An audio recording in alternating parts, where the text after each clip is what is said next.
Good evening, Love Bay family, and welcome to the Mental Health Hour, where we hold space for real conversations about healing, culture, and the human experience.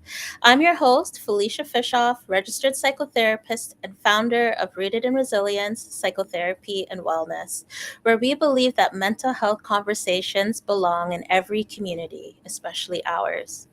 October is Depression Awareness Month, and tonight's Real Talk episode is dedicated to shining light on a topic that's often hidden in plain sight.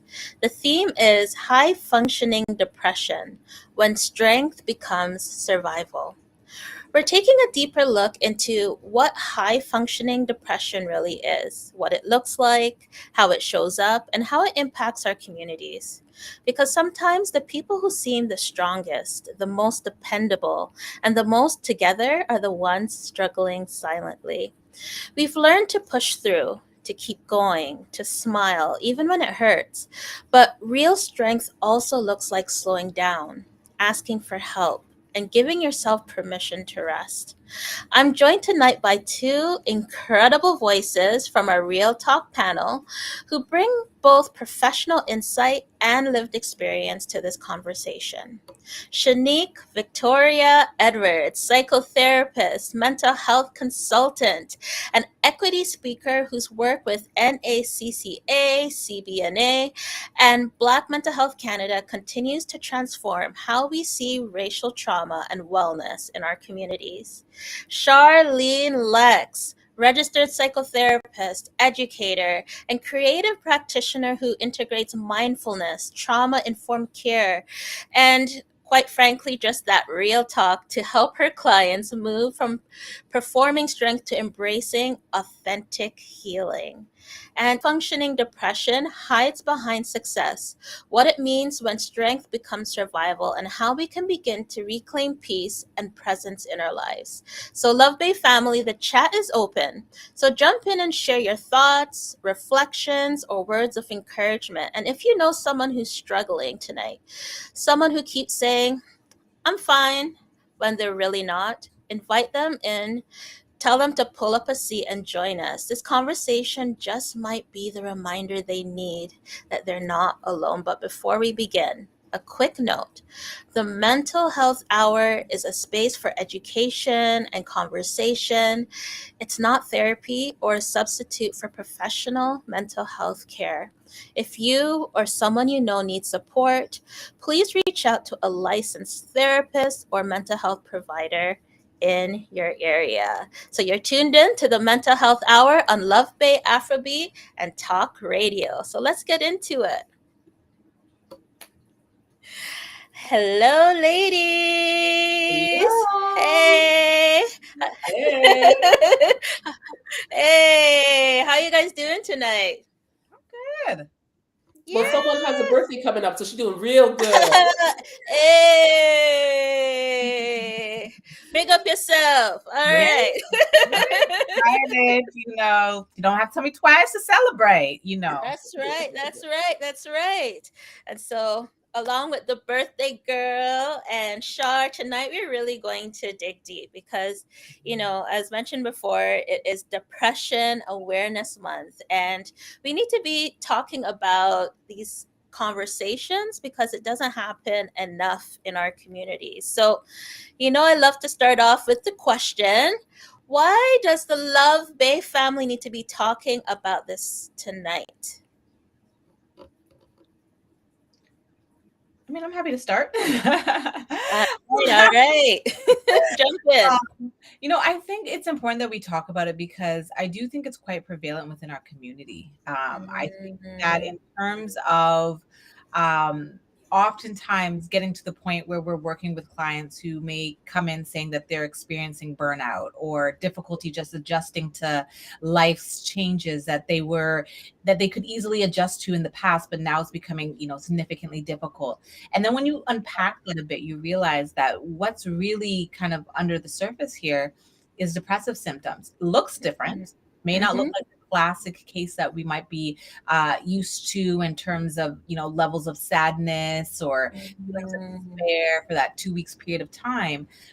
But when we kind of think about some of the other things that are going on, the chronic fatigue, the numbing feeling, not being able to access their feelings or their emotions, or on the other end of the spectrum, feeling that they're quite explosive. And then you dig underneath that, you realize that really these are all symptoms of depression, just manifesting themselves in a different way. Absolutely. Hmm. Mhm. Right? I love everything that you just said, Shanique, because it's like for Black people, especially Black women, particularly, Mm, it just presents differently than yep. what you might clinically see, like in terms of like when we're looking within the therapy office, right? Yeah. And so for years, we were misdiagnosed. For Mhm. years, we were overlooked. And so it's really important that we actually start then naming this is what it looks like for women who are in these racialized bodies, in these Black bodies. This is what it looks like when we are actually going through these different things. The symptoms may look different, but man, the impact is just as bad. Absolutely. And Mhm. like I want to put it out there that even though tonight we are focusing on high functioning depression, there are many different faces to depression. Hmm. Right. And so, I don't want to do depression and injustice tonight by not mentioning some of them, because I think that there's so many in our community that even just the clinical major depressive disorder, I know that that sounds scary, I know, but that clinical form of depression that we know, that we see in our work, some in our community, they just feel like, they might say, oh, I don't feel right. I don't know. Or I don't know. I don't feel like myself. But Hmm. I think that a lot of us don't really understand what that even looks like. Um, and I think if we could do that first, then we can really jump into, okay, so if that's clinical depression, then what does high functioning depression looks like? Mhm. So why don't we just share with the Love Bay family, what does, you know, clinical depression often look like, or what have you noticed in your work with clients? Mhm. Sure, you want me to start? Why don't you start? Because I feel like I start often, so I'm like giving some space here. Come on, girl. Okay, okay, Love Bay family, we are clearly Canadian. We can't,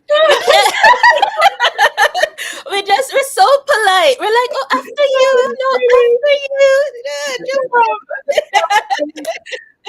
I think some of what I've been seeing, especially now, in terms of the clinical piece, has been that, overall feeling of feeling low. This kind of Mhm. low baseline, where for Yes. some folks, that is the flooding of a lot of emotion, a lot of more sad emotions, or what we would quote unquote call negative emotions, in terms of crying, Mhm. poor confidence, lack of self esteem, feeling like the worst is going to happen, the doom and the gloom, a feeling of Yes. despair that comes on.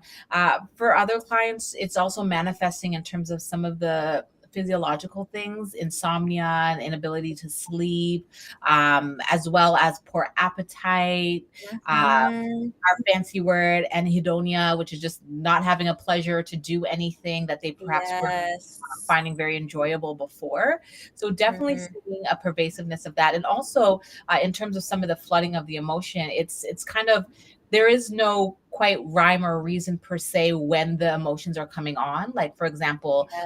finding, oneself crying just because they sat in the car, right? And it's like, why am I Yeah. crying right now? There's no reason for that. There's nothing that's happened. I haven't spoken to anybody. Nothing has, happened today, kind of idea. Mhm. And so there might have this feeling of kind of this uncontrollableness to the flooding that's happening of their emotions. Yes. A bit of around the clinical presentation that I'm seeing. Yeah, Mhm. absolutely. Mhm. Right. And it's also just, I can't get out of bed. Mhm. Right? Mm. Like sometimes it's just that. Like, I know I have stuff to do.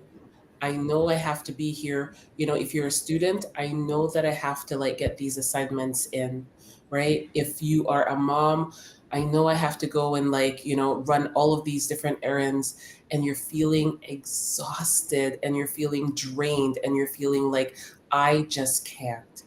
And that's Mhm. what we're actually then asking you to listen to, right? Listen to Mhm. your body and notice those symptoms when they're cropping up.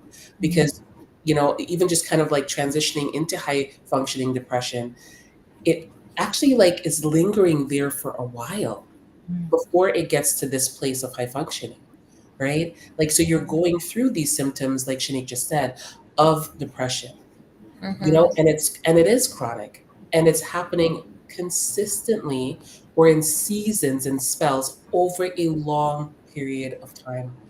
And Mhm. then you kind of like, okay, I'm gonna have to push through Mhm. this idea of it doesn't matter how I feel, I have to push through. And that's where we get the high functioning depression. And that's where we're seeing it within Black women, especially. Mhm. So when you think about major depressive disorder, when you think about like that clinical form of depression, it impacts the way that you feel. It Mm-hmm. impacts the way that you think, and Mm-hmm. it impacts the way that you function Yeah. in everyday life. Yeah. Right, so it's all encompassing, right? And I love what you both shared about just the things and the markers that people should look out for. So when you even the things that you usually love and enjoy no longer brings you joy anymore. You don't want to see nobody, you want to isolate Mm-hmm. yourself, you don't want to eat, you just feel blah, you just want to stay in bed, and then sometimes there's these crossovers, and I know a lot of times we don't want to talk about it, but sometimes there's these depressive thoughts that may come and Mm-hmm. turn into I don't want to live anymore. There's where the suicidal ideations may, I'm not saying it will, but it may come in, Mm-hmm. right? Then there's these feelings of guilt, of shame, of worthlessness, right? And I love that you guys talked about that fatigue where you feel like you just can't go on. Yeah. If you guys are, or if the Love Bay family, if you guys are experiencing these things, you don't have to suffer through it alone, Mm-hmm. right? And it's not just a mindset thing, it's a very biological process, Yeah. right? So go to your family doctor Yeah. or go to a therapist Mm-hmm. and really work through those experiences. And it may not lift right away. Mm-hmm. A lot of times it takes time. And in addition to that clinical form of depression, there's many different phases. So there's the seasonal affective disorder. We're going into winter, fall, right? So the less vitamin D we get, the colder it gets, the less light we get, is the Mm-hmm. more that impacts our emotions. Or postpartum or prepartum depression, right? The hormones from giving life, giving birth, right, does have an impact also, right? So there's different forms. I know that Dr. Duarte, a few episodes ago, also talked about oh my goodness, premenstrual dysphoric disorder. Did I get it right? All right, something this more. But that is linked to your cycle for the ladies that are out there, right? Where you feel like this overwhelming weight of depression during your cycle. So there's all of these different forms of depression. I wish we had a series of this because we can dive deep. But tonight we're talking about high function. So I'm done. All right. So, but I wanted to do it justice because Mm-hmm. it is Depression Awareness Month. Mm-hmm. So Shar, you were getting the ball rolling into this, high functioning depression and how it's long term, and it Yep. sometimes it comes, it's so subtle, Mm. but yet if we really pay attention, Mm-hmm. we can notice it. Yeah. Yeah, Hmm. absolutely. Right. And so I think one of the things that we've done really well so far over the last like few months as we've talked about these different topics is that we really want to highlight for Black women, especially, this is what it looks like and feels like, so that you Hmm. know that your experience doesn't have to be like everybody else's. It doesn't have to be like Becky's, right? Because it's yours. and this is what it looks like within you. Um, Mm. So I can't compare myself to Becky? please stop though, right? Absolutely not, right? Because All right, you're right. Felicia, right? So to be, it All should be. right. It is what it All is, right. right? But here's the thing though, right? We've talked about the pressure that Black Mm. women feel to be strong and to be the pillar of their community and to be the rock within their families Uh-huh. and all of those things. And so, of course, everything that we talked about with that ties in with this whole concept of high functioning depression. Because what happens when you're expected to show up in this way for everybody and then you're not feeling it? You're not feeling like you can. You don't feel like, okay, I have to push through, but man, I'm feeling down. I'm Yeah. feeling drained. I'm feeling exhausted. This is beyond burnout. And there's no one for you to talk to about it. Mm. Because I think that's what a lot of Black women are experiencing, this Yeah. idea that they're just pushing and going through and being, everything for everyone, and Mm. there's no one for them to actually talk to Mm-hmm. and unpack, and for somebody else to say, yeah, me too. Mm-hmm. Mm-hmm. Absolutely. Absolutely. And like, I absolutely agree. I think that it's it's there, it's pervasive, but we feel like we can't talk about it. Mm, And one of the things that was coming to my mind as you were sharing is that when we feel like we have no choice but to show mm, up, because often it's linked to our survival. Like, we can't mm. just not show up to work. Uh-huh. Like, we don't have that Luxury. privilege or luxury. I mean, we could probably take a sick day here and there, but really, Mm-hmm. and especially depending on maybe your employer, your employment, but even still, Mm-hmm. right? The systemic injustice adds a significant additional layer Mm, to the pressure that we need to show up and show up in a particular way. mm, And I think, high functioning us masters at masking, right? We Mm, consistently end up, coming forth and we manage our responsibilities very effectively, very well. But mm-hmm. inwardly, we're sinking, right? And I think that if we allow ourselves some time to really kind of pause and reflect on, and we've talked about this in other episodes, reflecting on how our bodies are showing up, Mm-hmm. mm, feeling of fatigue, that feeling that you're dragging yourself, Mm-hmm. not just at the end of the day, but even trying to enter the day is a Mm-hmm. dragging of oneself. The inability to even access glimmers of joy. Um, Mm-hmm. these are all signs just within your own body that like something is not right here. Where cognitively, mentally, we can keep on pressing forward because, as we've said, not having that luxury to slow it down, or even in taking a sick day is, one day, will that really truly change kind of the trajectory of how you've been feeling for how long?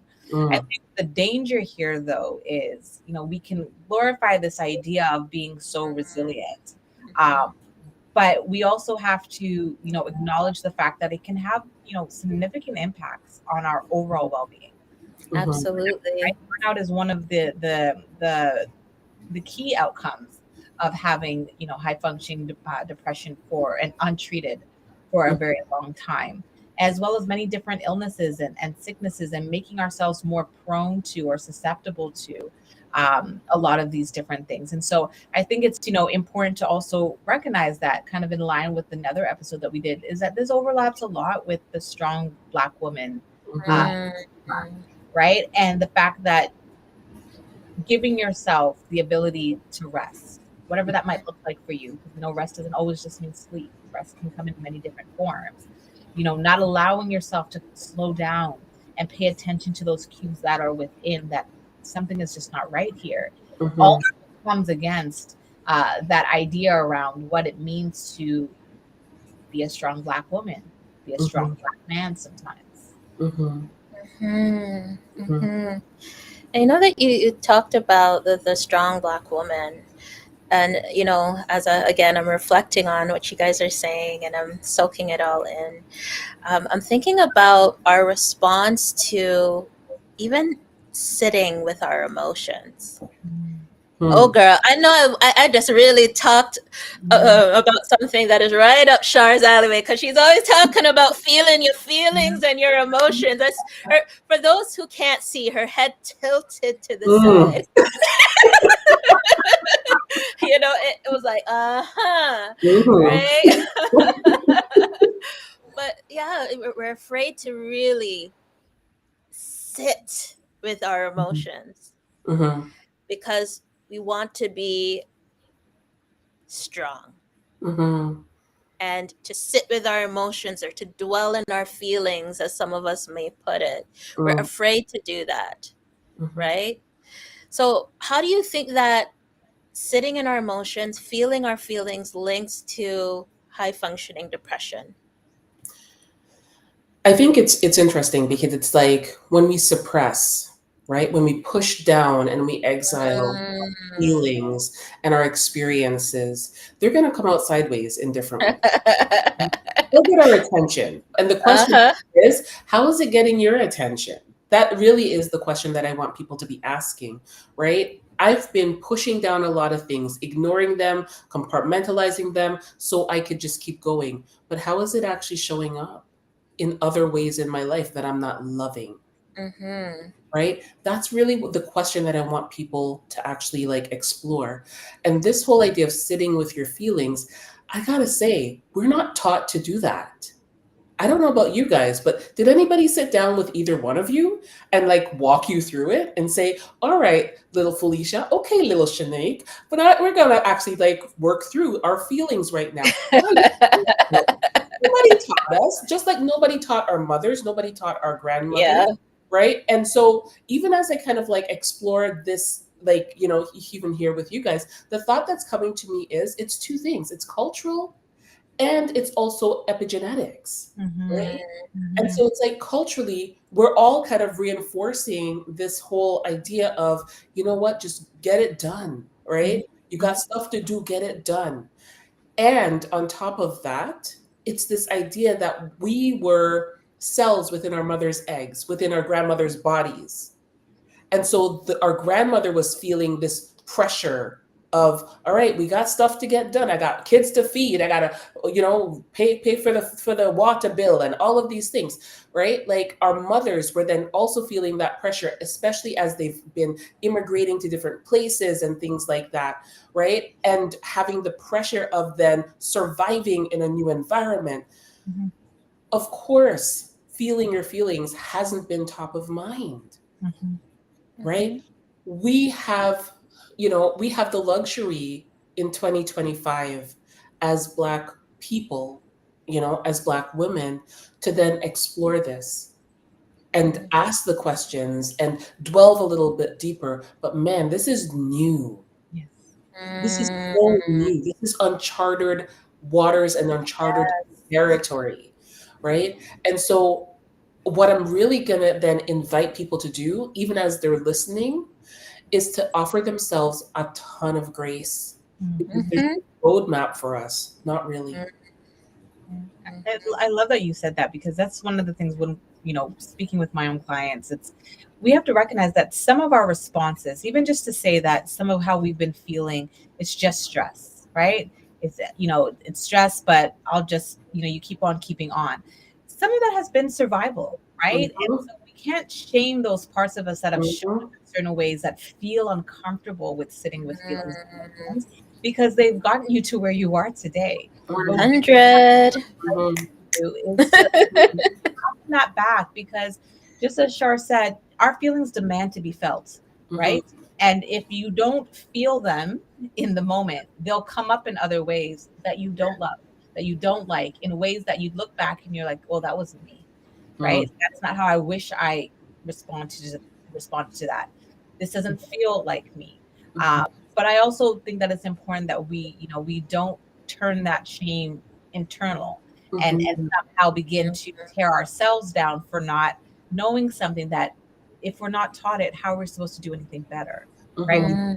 The beauty of these conversations is that now we are putting it at the forefront. Now we're all in this together, learning Yes. how to do this together. Mm-hmm. Mhm.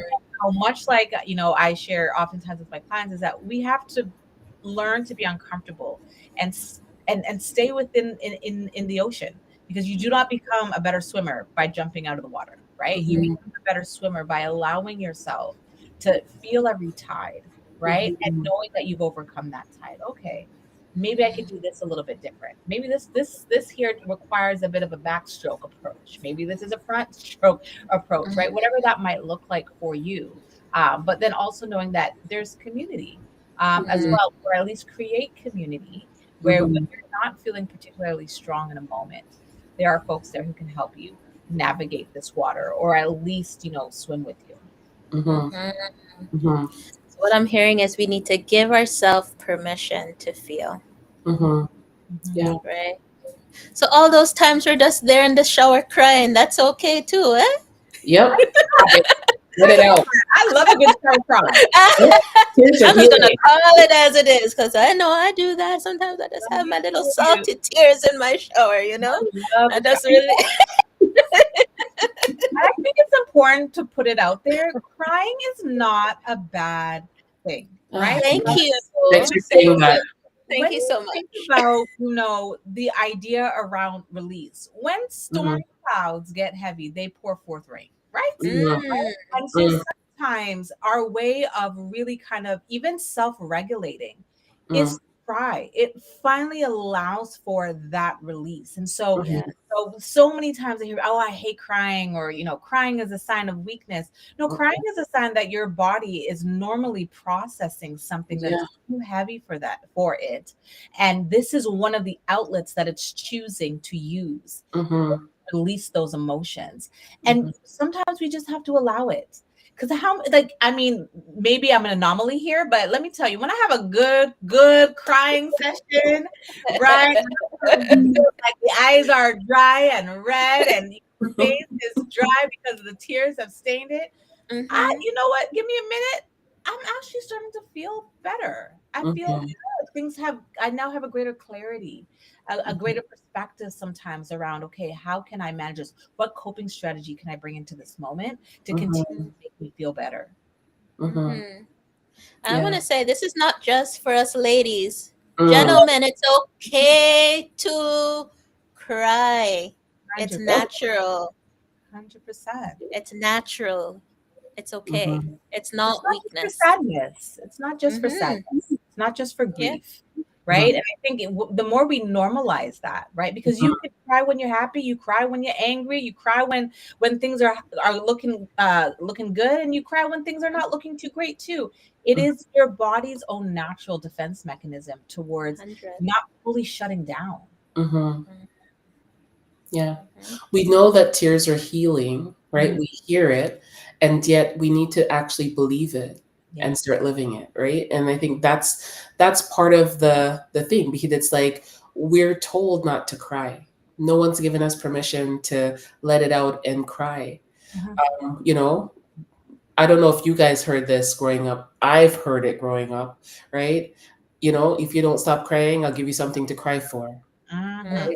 Mhm. And so Mhm. this is what I mean about, like, culturally, we're actually then sharing these messages that shuts down emotions, right? And Mhm. so if we want to shift it and change it, then we have to be really intentional about that by knowing this is what we're actually doing within our community, and this is how we shift it Yeah. now that we know a little bit better.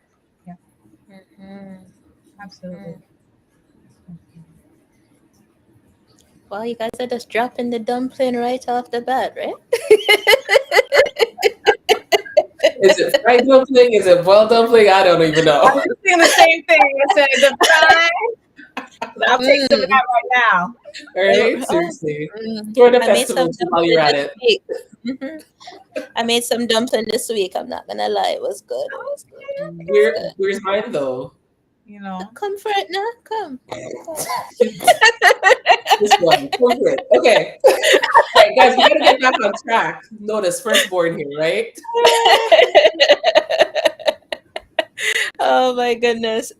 Uh, So yeah, so what about our Love Bay family that's like, okay, so all right, there's high functioning depression. I most likely can see the signs of it. I've been feeling low for, a long time, and I haven't been able to put my finger on it. I just know that I try to push through it. Where do they go next? Where do they go from here?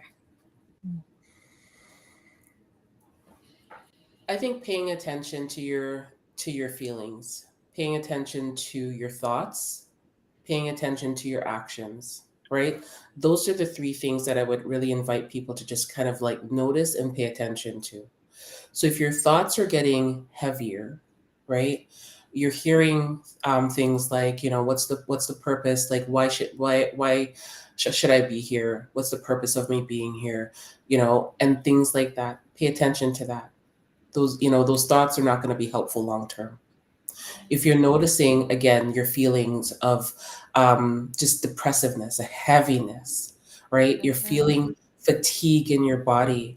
If you're feeling and noticing just this lack of joy for the things that in the past you would have been excited about, right? Even eating becomes a chore. Mm. If you're noticing these things, just I want you to just pause with it and sit with it. You're not going to judge it, right? You're not going to judge the thoughts. You're not going to judge the emotions. You're not going to judge the actions. You're just going to sit with it. The word I used earlier was grace. And Mhm. that's actually what I'm going to invite people to just have some grace for themselves. Because if somebody, your best friend came and told you they were feeling like this, you'd have grace for your best friend, right? You would actually be like, oh, I'm really sorry that you're feeling that way. How, what can I do to help?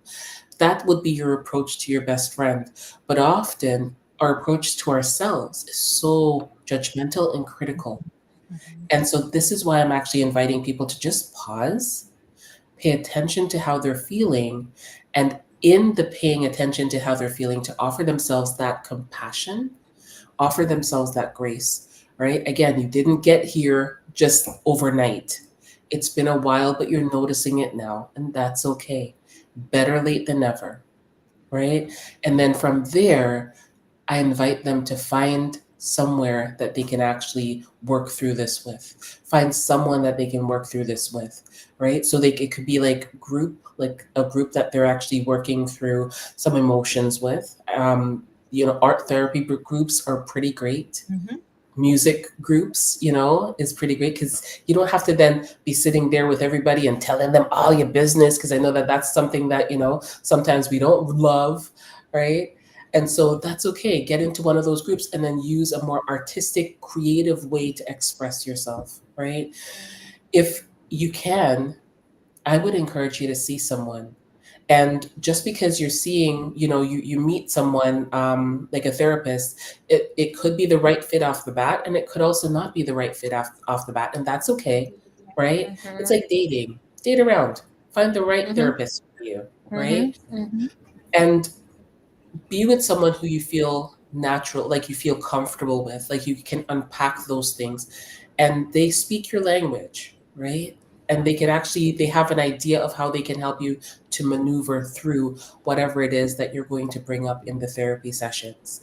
And I would say the last thing here is find community, Mhm. right? We are not built for these individualistic cultures, okay? So try to find community. We're people meant to be part of a village. You know, if this was like 50 years ago, 100 years ago, and we're all part of the small village, people would have noticed if you're not getting out of bed, right? They would have come over. They would have made some food and bring it to you. Here in places like North America, you can get lost in the shuffle, and people don't notice it because we're not part of a built-in community that's lasted any long length of time. And so that would be my encouragement to you. Like, really find community where you can be yourself and you can be real with them and they can be real with you. And when people are noticing, these symptoms come up, that give them permission to actually like name it. Because it's in the naming it that maybe you can actually go and do something about it. So those are my thoughts on it. I completely would co-sign and echo everything that Shar has said. I think, you know, I would also add this caveat to kind of in line with what Char was saying is that when it comes to community, we have to give people permission to come in, right? Mhm. Sometimes we become very rigid, very safeguard, very protective, again, understandably so, right? Depending Mhm. on your life experiences. But, Mhm. you know, community is not created in a silo. Just as much as you have to put yourself out there, you have to allow people to be able to come in and to Mhm. be able to, you know, call out those things, right? That they're seeing in us, and knowing that if you're choosing, you know, people whom you deem to be safe and whom you are comfortable with, they'll be able to call out those things, and you know it's coming from a place of love, true care, and for your overall well-being. And, you know, thinking outside of the box of what community can look like, right? It doesn't necessarily have to be, you know, immediate family members or Mhm. even sometimes immediate friends. You know, Mhm. just kind of opening yourself up to and allowing yourself to begin to feel out places that can feel, you know, safe for you, because the therapeutic space could be a part of that community for you as well. So I definitely would encourage that. And I think as well, you know, in line with kind of understanding where you are, I think a quick self check is kind of just asking yourself, am I functioning or am I flourishing? Mhm. Right? Ooh, Because if I like I'm that. just functioning every day, just getting through 20, I say, you know, if I'm just thinking about 24 hours, this is all I can think about is just the 24 hours. And somebody asks you and you're like, don't ask me anything else except for Mhm. what's happening in this 24 hours. We're probably on the functioning end of the spectrum here, Mhm. for some of this stuff that Shar was talking about definitely needs to take place. But if you're kind of like, no, I'm, you know, I'm here living my life, and then you're feeling great, you're having that sense of joy, you're able to, I almost kind of liken it to mentally feeling like you're frolicking in a beautiful garden with beautiful flowers all around you. Just Mhm. nobody else can kind of see the same garden as you can, right? Then maybe you're a little bit more on that flourishing side. That does Mhm. not mean that, you know, none of these things are still happening, but at least it will give you a bit of a baseline of understanding where you're at, and maybe the immediacy of some of your responses in terms of reaching out for support and help. Mhm. Mhm.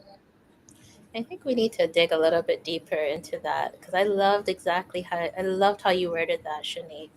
Are you functioning or are you flourishing? Mhm. Let's just slow that part down because I think that, we really need to think about the differences between the two. So Mhm. when you guys think about this idea of, let's start with flourishing first. What does it really look like to flourish? Mhm. Mhm. When I hear the word flourish, one of the things that comes to mind is black joy, Mhm. Mm, right? We we do so much, right? We do, it feels like we're like human doings. We'll do this, do that, do the other, right? And yet in order to experience that black joy, we need to actually experience rest, Mhm. right? A friend said to me the other day, she used the word ease. ooh, I like that ease. Ease. Right? I feel like that too, right? Just like that. And it's this idea that it's okay in this season if you don't feel like doing the extras, Mm. right? What do you need right now? Right? Like Mhm. when you don't have to take care of the kids or go to work, or what do you need right now? Right? Even on like a Sabbath day, what do you need right now? Do you need a nap? Take a nap, right? Do you need something to eat? Then have something to eat, but slow it down, right? Look at the color of the food, smell it, and really take in the aroma of it. Are you listening to music? Really just sink in to the music, right? I think about like back in the day, it felt like I used to just enjoy music more, Mhm. right? And it's like some of those songs will come back on, like Mhm. remember during COVID they had like all of the verses, right? I was living through that. I'm like, oh my goodness, this jam, right? I haven't heard it in so long.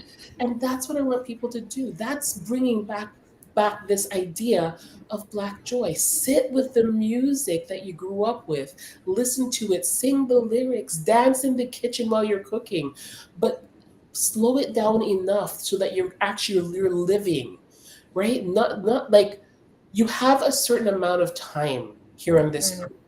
And I don't want people just rushing through and, every day it's the same old clock in, clock out. And then it's it's not enough. Mhm. I actually want people to start the process of, what does it look like for me to have these moments of joy? What does it Mm, look like for me to have these moments of ease? What does it look like for me to have these moments of replenishment? Because I think that's what our soul is actually crying out for Mhm. when we really think about it. Mhm. And last month, I had the privilege of traveling to Zanzibar.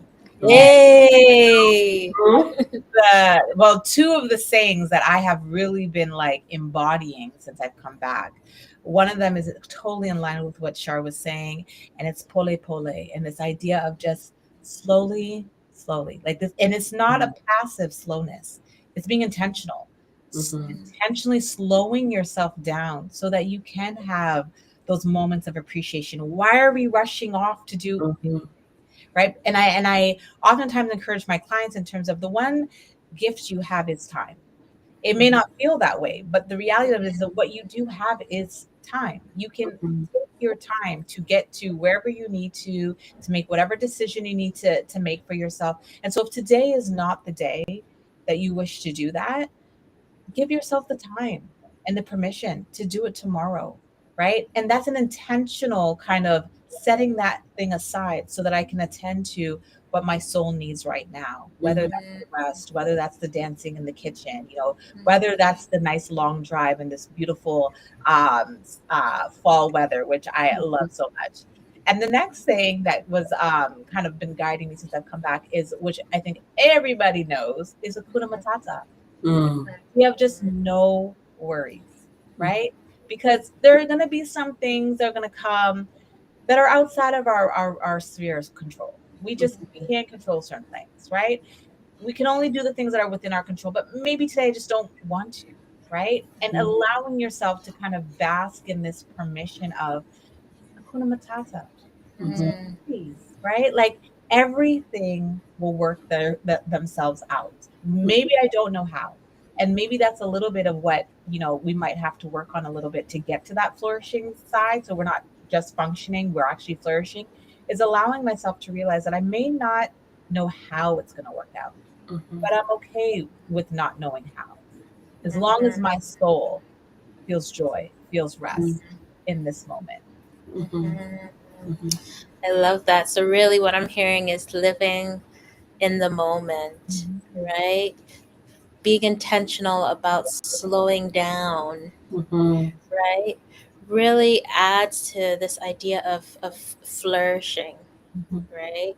And, as you guys were sharing, I was thinking about one of the models that we use in therapy, internal family systems, and this Mhm. idea of the core self, Mhm. Mhm. right? Mhm. And this core self is a part of a. It's not really a part. It's our essence of who Mhm. we are. Mhm. And this is the creative part of ourselves. This Mhm. is, the where we're the most authentic version of ourselves, Mhm. and really tapping in and finding that core self again.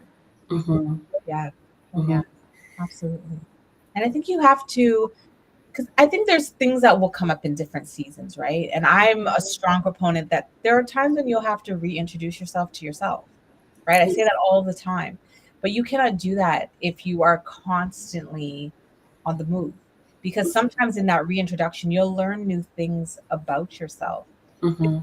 that are nostalgic, and just like Shar was saying, like, oh my goodness, I have not heard that for a minute, or let me sit down with this tune, or let me just kind of enjoy this and maybe I'm thinking about cake because tomorrow's my birthday, but there's one Yeah. who knows, right? um, tapping into things that maybe you have not had in a while, but also in that you also be able to recognize, where have I changed, right? Mhm. The reality is, maybe what worked for you last season is Yeah. not what you need or want this season. And so Mhm. that intentional slowing down allows you to, be reintroduced to yourself in terms of what is it that you need in this season to Mhm. kind of move your pendulum so that you're experiencing the essence of that joy and being able to operate within the essence of your authentic self. Mhm. Mhm. Mhm. Yeah.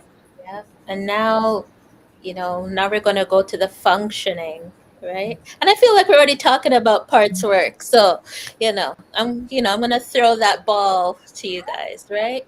But I know you were going to be ready to catch that shark. Go ahead. Right? I Go on got with it. it. I Go got on it. with it. Right? We're And so following the Blue Jays here tonight. We're hoping that, Hey, let's go Blue Jays. Let's go. We got to tie it up tonight, guys. Not me trying to stay up till 2:30 this morning trying to finish mm, that game. Oh my. mm. So I think it's interesting because it's like even as you talked about this the self, right? So Mm, being grounded and rooted in who you truly authentically are. yeah. And then you then have all of your parts. And this is, even what I said earlier about like your mind, right? Your emotions, your actions. These are Mhm. your parts just living it out. And a Mhm. lot of times these parts of us are very young. Yes. Mhm. And so you could have a part that is 3 years old, 5 years old, 7 years, 13, and they're running your show, Yeah. right? That's the part of you, the 13-year-old part that had to take care of, her five younger siblings could be the part of you that's showing up at work. Okay, sure. I'm going to pause you for 1 second, okay? Mhm. We're not talking about multiple personality disorder or anything No, when we're talking no, about parts, no. okay? So what we're talking about is every person. We're all a whole person, of course, Mhm. but then there's these aspects of us, these Mhm. parts of us that are often competing against each other. So that's what we're Mhm. talking. We're not talking about no split person. So I just wanted to put that Mhm. out there. Okay, Yeah. go, So go, this, yes. unpin.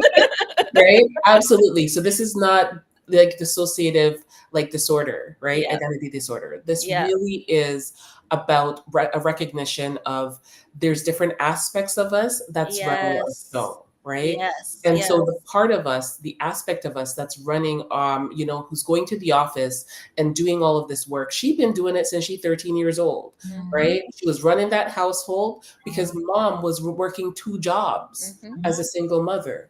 And so she's doing her best to then like, okay, I gotta go to work and I gotta, put up with all of this like racism that is overt and covert in my workplace. I have to put up with people actually then getting promoted over me, even though I've put in my time and I've given 110% to this company and all of Mm-hmm. this. Now, the problem then is if you have a 13-year-old part of you who that's their coping strategy, right? And it worked when they're 13 to get their siblings out the door to school and back again and to do well in their classroom. But that 13-year-old part has been working so Yeah. hard for Mm-hmm. so many years and she burnt out. Yep. She Mm-hmm. tired. And that's the part that literally could be presenting as you don't have the energy to care. You don't have the energy to push through. You don't have the energy to get up and do more. You're tired. And it could be that part of you. So even as we talk about like being authentically you, right? IFS, internal family systems, teaches us that we actually then get into self and self turns and looks at that 13-year-old part and says, you've been doing this job for a long time, girl, Mhm. right? I see you. For the first time, you're slowing down enough to see her, to see Mm-hmm. that 13-year-old part who's been carrying the load for so long, Mm-hmm. right? And say, I see you. I see your origin story. I see how you came to be. I see why you felt like you needed to step up. It was survival. I see it. And because I see it, I'm going to give you the choice because you don't got to do this anymore if you don't want to do it. So I'm giving you the choice. Do you want to keep carrying this burden or are you ready to put it down? Yeah. right? And sometimes you're going to find parts of you that are like, I'm done, Mm, Mhm. right? And you're going to have parts of you that are like, no, I don't trust you that you're going to do a better job than me. So I'm going to keep doing it for now. mhm. And that's okay. It doesn't matter what their response is. What matters is your response. And your response needs to be compassion, Yeah. right? This is where you then reparent yourself, right? I get it. You might not want to give up the job, but you need a nap. And I'm Mhm, going to make certain that you get a nap right now, mhm, right? You might not want to give up that burden, that job that you've been doing since you're 13, but you need to eat something healthy. And so I'm going mhm, to make certain that I make something good and healthy for you. And we're going to sit and we're going to savor it, right? mhm, You might not want to give up the job, but my goodness, you need to mhm, have a little bit of fun because you're 13, mhm, right? We're going to put on the jams for the 80s and the 90s, and we're going to have a little dance party here, right? And so it's you learning how to take better care of yourself. It's really a reparenting mm, of yourself, right? And so that's one of the ways that we actually work with people to help them to then offer themselves that compassion and work through some of these things that are showing up symptomatically in their lives. mhm, mhm. I think I would add to, in all of these things that we're talking about, I think it's important to be careful to not internalize this. You're not broken, No. right? This is not signs that you're broken. That's They're right. actually signs that you've learned to survive, just as Cheryl Hmm. was saying, without being seen. Yep. Right? Learn to survive in the auspices of always kind of being that individual behind the scenes, that Hmm. 13-year-old who is running the show, Mhm, right? Or however old that version of you is. But when you step into a place of, okay, I want to move from the functioning to the flourishing, right? That healing really begins the moment you give yourself the permission to be more than just strong, right? You mhm, don't have to be strong. And at the same time, strength does not mean too that you push aside the feelings. Strong mhm, does not mean that you don't allow yourself to now see yourself. Hmm. Those things are not examples of, you know, not being strong. I think if Hmm. anything, it's this is the opportunity, or this is kind of the bridge where you redefine what strong means, and now you're becoming whole. So you can mhm. optimally operate from that Yes, authentic self. Hmm. absolutely, absolutely. And when we're talking about these different parts, right? They're trying to protect us, Yes, Yep. and yes, they're trying to protect us from pain, Hmm. right? That exile part, that vulnerable part, that part Hmm. that's holding that pain, that's hurting. Hmm. Really, these other parts are over functioning Hmm. to protect us from pain. It doesn't want to feel it yeah, Yeah. yeah, because it's afraid to feel it. And so then it's like, oh, got to kick into overdrive. Hmm. yeah. Yeah. Absolutely. Big deep breath, right? Yeah. It's not easy. No, It's not easy to navigate this, which is why we're encouraging people to not try and do this on their own, that's Right. right. That's right. That's right. Mhm, mhm. right? Absolutely. I mean, most animals, even us as we talk about it culturally, but when we think about it, most animals all have community. Fish don't swim alone; they Hmm. swim in a school. Uh, Hmm. Mm-hmm. Birds don't. Not all birds fly alone. At least if they're not going long, if they're going long distance, they don't fly alone. They fly together, right? And so, I think it's the same for us. Is that we need to allow ourselves to be community, but also be open to community, Yeah. because community is what really and truly allows us to heal, because it allows you to be seen. It allows you to know that you are not by yourself. I think a little bit about, the three of us, coming up together, right? There were many a times, I can only speak for myself, where I was like, "Ooh, Shaw, you feeling that too? Hmm. Alicia, you feeling that?" Yeah. I am not the only one, and Hmm. Yeah. having that knowledge, Mm. right? And then being able to access parts of myself that are there, from that intergenerational component as well, that is there, Mhm. has was really helpful in helping me navigate some of those situations. Hmm. knowing and hearing what other people did and then taking from that and making it my own, allowed me to have that moment that you could take a deep breath. Because you see, Charlene and Felicia, they went through it. They Mhm. got over that hump, or they slayed down into that valley. And I Mhm. want to say this one thing about also like navigating these spaces. Sometimes we think we always have to be on the mountaintop, but we have to recognize that the valleys are just as important, right? The Yep. valley is where you find water, it's where you find nutrients, Mhm. it's where you find community, Yeah. Mhm. those lowlands. So don't be discouraged if you find yourself sliding down mountains into valleys only to go back up mountains, because Mhm. if you look at it in, nature, there's a reason for that design. You Mhm. can't stay up on that mountain all by yourself all the time. You Mhm. have to come down and get what you need so you can continue to make those climbs in the other areas of your life as well. So that is my lasting thought on that. Yeah. Absolutely. And I think it's interesting because we didn't talk about it, but the other side of depression is anxiety, Yes. right? Yes. And it's important to recognize that too. We're going to have seasons, we're going to have times where we're feeling anxious, we're feeling angry, or we're feeling overwhelmed, we're feeling stressed. And everything that it feels like we're trying to do to help us to get through those times or get through those seasons, it feels like nothing's working. And Mhm. then before you know it, you're sunk down and you're just kind of like, you're done, Mhm. right? It's it's normal. That's a normal process. And it's not for us to then never have these moments in life, right? Instead, it's to be able to go back up and just pick up those moments of Mhm. those moments of flourishing that we've been talking about, Mhm. right? What can fill your bucket a little bit more right Mhm. now? Mhm. How can you tend to yourself a little bit more right now? Those are Mhm. the questions that I want people to ask, because I think sometimes we feel like we have to fix everything all at once and we can't. But there could be one thing that you can do tonight or Mhm. tomorrow or the next day that's Mhm. just helping you to feel a little bit better, that's just a little bit more replenishing, just a little thing. And it Mhm. makes all the difference. Yeah. So that's my encouragement for people to just look and see, is there something that I can do to fill my cup a little bit more today? Mhm. Mhm. Absolutely. Wow.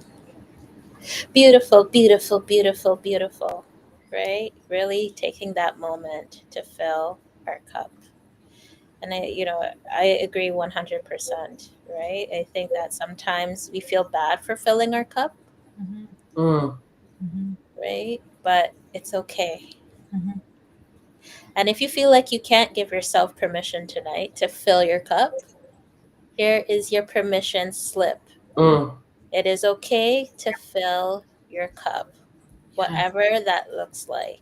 As long as it's not harming you, mm-hmm, right? So we're not talking about destructive behaviors, right? mm-hmm, Like slipping into addictions and stuff like that, even though, we understand, right? That's another topic for another day, right? Mhm. But we're talking about something that is actually sustainable, Mhm. something that is actually helpful, that's healthy. It's a healthy way to cope. It's mm-hmm, okay to fill your cup. mm-hmm. And maybe it's helpful to actually just say some of those things, Mm, right? And so mhm, we can like list off some things, right? mhm, So going for a walk, like mhm. literally getting out in nature and going for a walk, being able to look at the sky and just see the Yeah. sun shining, look at the color of the sky, look at the color of the trees around you, Mhm, deep breathing, taking that deep breath, right? And just taking it all in, mhm, right? Maybe it's just, essential oils that you're rubbing some lavender or some vanilla on your hands and you're breathing it in. mhm. It's different for everyone. Not everything's going to work for everybody, That's but right. find the things that work for you, right? Mhm, If you're feeling like in this depressive state, maybe it's crunching on ice or popping some mints in your mouth, right? mhm, Maybe it's simply just journaling, Mhm. and journaling and speaking to who it is that you want to be. So I can't do it today. Can't get out of bed and do it today. But this is my 5-year plan for myself, and this is who I want to be. This is who I hope to be. And that even as you write it out, this vision of who you're going to become, Mhm. right? That you're actually visualizing it and you're getting it so cemented in your spirit that you're actually then working towards that. You might not see it yet, but you Mhm. are working towards that by writing it down with your hand and visualizing it. So, whatever works best for you, but do something to start getting yourself closer to the person that you want to be, living the life that you want to live. Mhm. And then celebrate it. Mhm. Yeah. When you celebrate your wins, it Yes. doesn't have to be big. Sometimes we want to celebrate these big milestones, and that's okay. We of course we celebrate our big but the small day to day wins, Mm-hmm. celebrate that. Yeah. Oh, I went outside for a Yes. walk today, but Mm-hmm. yesterday it was difficult. You didn't Mm-hmm. even think you'd be able to do it, but you did Mm-hmm. it today. Celebrate that. Give yourself a props. You be like, wow, I did it, even though Mm-hmm. it was hard. Yeah. Yeah.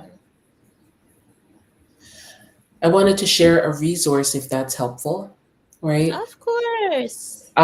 There's this lady that I really like. She's West Indian background too.